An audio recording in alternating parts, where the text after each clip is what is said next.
Morning mga kalapatids, nandito tayo ngayon sa Parañaque kung saan ko ginawa yung loft ni Sir Emmanuel Go. Ito nga pala yung huling ginawa ko kahapon na hagdanan. Request niya, nagkakaroon ka ba yun? Ay malakas sa akin si Ross Emmanuel.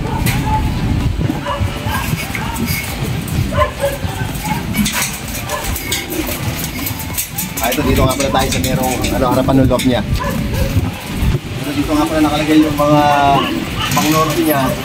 And then this morning, viewing yung loob na masipag ni Boss Emmanuel yung mga imo niya para paglaban mo norte. Ganyan pa talaga niya ng halaman para talaga yung loob niya. Ito dito yung mga pang-south niya. Yung norte at saka pang-south magkahiwalay.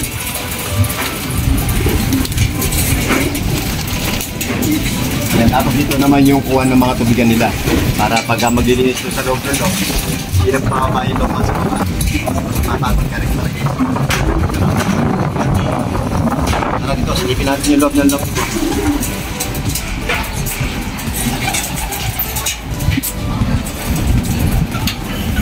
Ito nga pala yung hallway niya papunta dito sa loob ng kulungan. Napakahirap itulak ng pintuan niya. Mga kalapatids, ito nga pala yung loob ng kulungan niya. Ito yung hallway niya. Yung hallway nga pala niya na inapakan natin, gawa sa plastic matting na in-order pa niya sa ibang bansa. Ito nga pala yung pang-norte niya. Ang unang room na merong window box pang motivation. Yan. Napakalinis ng kulungan. At meron din palang ilaw.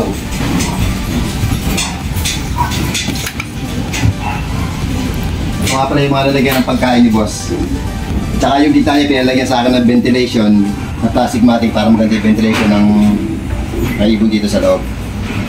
Pasok tayo dito sa may kabilang kwarto. Kakaparehas lang lahat ng bawat kwarto at iisa lang ang sukat. Lagyan niya ng mga papers na stainless, mga window box, lagyan niya ng ilaw, pinalagyan niya ng ventilation, at pinalagyan din niya ng exhaust dito sa meron loob para pag mainit, pwedeng lookin yung dito sa loob papalabas sa taas. Dahil dito sa meron left side, meron din papers na stainless. Ito nga pala yung window box niya. Magkahit sa may kabila, dito sa may pang south niya. Ito nga pala yung sa may pang south. Nilagyan din namin ng division na pintuan para hindi naghahalo yung iluban sa pinakawalan ng looban niya.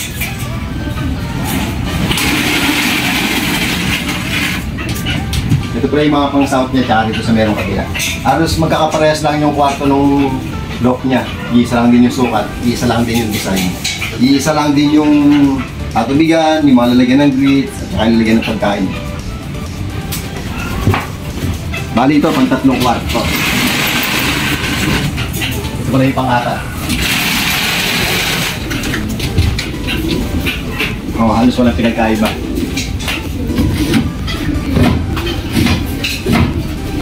Napakalinis na kulungan. Ito nga pala kapatid yung pang-apat na kwarto ng ni Boss Emmanuel ko. Alos pare-parehas talaga, wala kang masabi. Saka wala ka rin masabi sa sobrang linis. Napakalinis ng trabaho ng mga lokman niya. Dito, balik tayo sa meron labas. Iikutan natin yung buong loft ni Boss Emmanuel ko.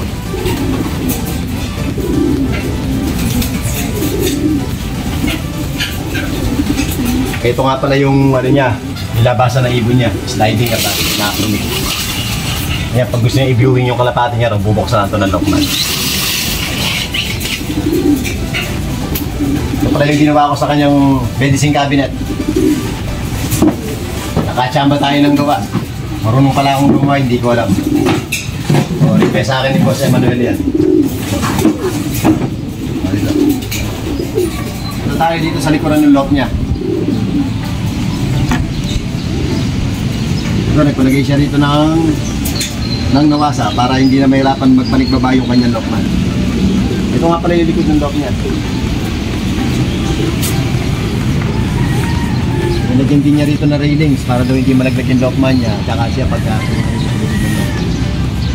kaya kung ito nilagyan ng hallway rito sa likod ng lock at saka railings para pag nagme-maintenance sila ng kulungan, if either na meron ng bulok o merong i-repair, madali siyang i-repair kasi meron siyang tutungtungan dito.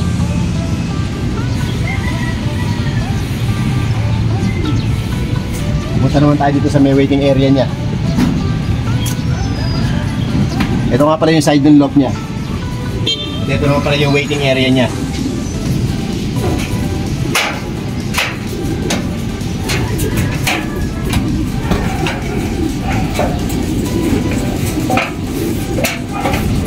Saka ito, kaya ko ito nilagyan ng maliit na platform dito sa merong gilid para pagka matigas yung ulo ng ibon ni Boss Emmanuel, pwedeng puntahan ng lockman dito, kahit dito lang dumaan yung lockman para bulabugin yung ibon doon papunta na sa trappings. Kaya ito yung design na nilagay ko rito para hindi na mahirapan sumampa yung lockman.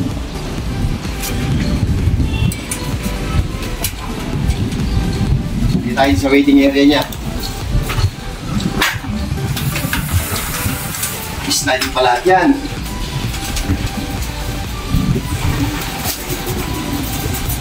Ito nga pala yung trappings niya, oh. Ginawa ko stainless para hindi kagad masira o hindi kagad mabulok. Ayan, dyan pumapasok yung mga ibon, oh.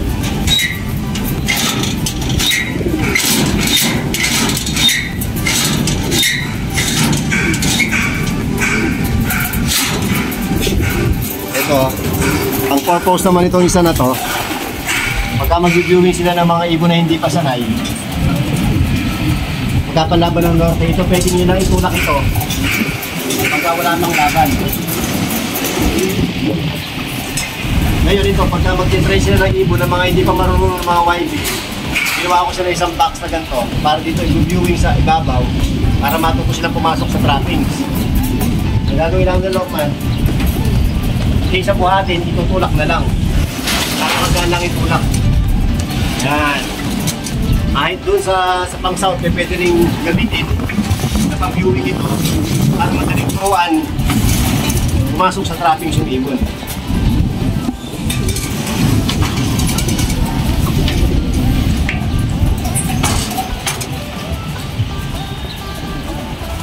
Yung iba, hindi kilala ko sino yung Mr. Royal Tislock. Pagka narinig yung pangalang Royal Tislock, yun ay walang iba kundi si Boss Emmanuel ko. Kailangan tatandaan, ang isa ring pinakamagaling na puncher sa buong Pilipinas, Royal Tislock, Emmanuel ko. Ito nga pala yung ginawa ko sa kanyang para hindi dumapo yung ibon sa may taas. Kaya para ako si Spider-Man dyan sa hirap. Talaga pinahirapan ako nung kaibigan ko na itong gumawa. Hindi ko alam kung paano ko ilalagay yan at ako nagpakahirap talaga sobra yan. Para hindi na dapo yung ibon sa may taas. Tsaka ito pa. Wala akong masasabi sa lock na napakagandang lock. Siguro ginawa ko din to mga mga 2 months and a half ko rin ginawa to. Dalawa lang kaming gumawa. Eh hindi ko kailangan kumuha ng maraming tao. Kaya ko naman. Tsaka kung may helper lang ako, kaya ko naman gumawa. Sapasalamat nga pala ako kay Boss Emmanuel ko sa pagtitiwala niya sa akin, at saka ng kanyang mga lockman, wala akong masabi. The best talaga siya.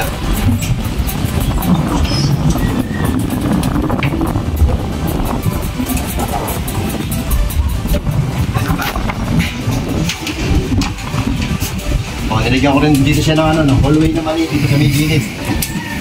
Para pwede niyang makita rito sa may kaliwa, lalabas lang siya. Kung may dito sa may kabila, pwede siya magabang dito. Napakaganda ng view.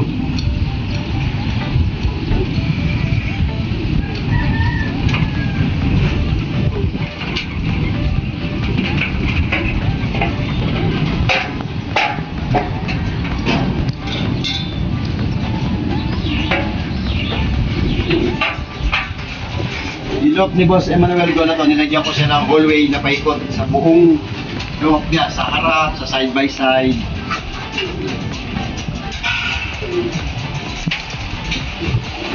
Para sa madaling ma-maintenance yung kulungan niya. Kaya kailangan talaga merong lalakaran sa harapan, sa likod at sa gilid. Ito, nilagyan ko rin ng railings. Ayan, sobra. Lahat yan, paikot yan. Lagyan ko yan, dati wala yan. Nais talaga itong hindi lang ginagawa.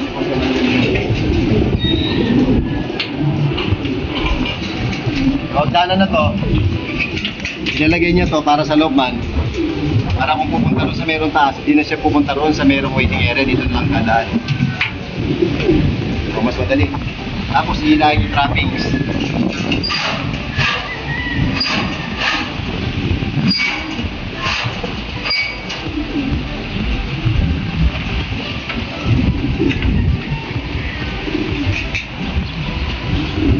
Ito nga pala yung ABR ni Boss Emmanuel Go.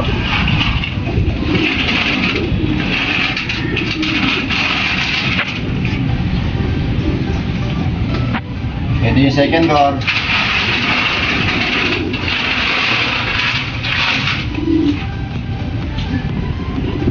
Ito nga pala yung third door. At ito nga pala yung pang-apat.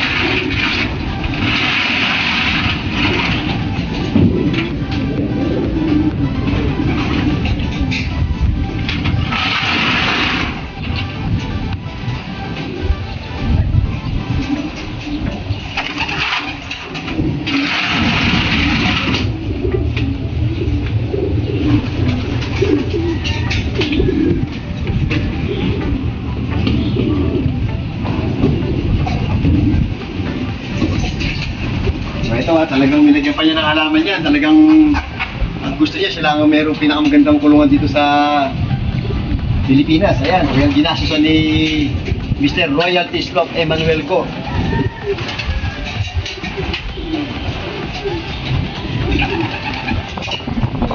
Ito yung harapan ng ABR niya. Saka yung harapan nung waiting area niya.